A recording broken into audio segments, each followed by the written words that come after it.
非洲猪只，政府一直以来是正严格的控管，想要到越南籍的女子非法来走私破公路。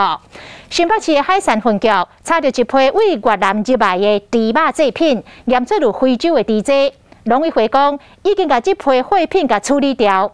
迄对越南籍的母仔囝档是来变工，因只是负责来配送，因想讲是一般的货物。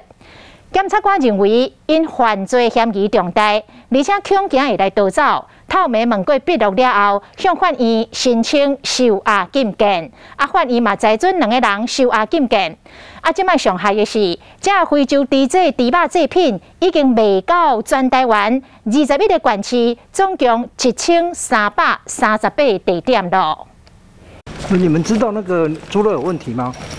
头日拢无讲过，被带去到法院开庭的，就是走私猪肉制品来台湾的越南籍姓郑小姐。伊讲3月份开始，和越南公司聘请做台湾集会的负责人，负责配发越南进口的物件。大部分是送到外籍新住民的手中，讲伊负责配送尔，内面底是啥物物件，唔知影。因过警方查扣有卖月饼、烟钱、肉卷、牛肉、鸡肉丝等等物件，防检局封存了，送验发现讲有非洲猪只病毒。除了随消费，同时要搁对站。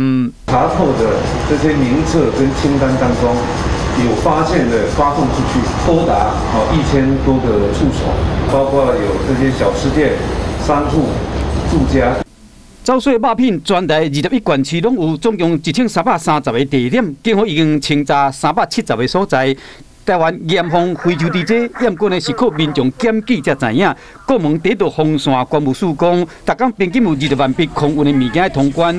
这摆案件是透过正确申报，敢若偷渡一丝尔，真歹念。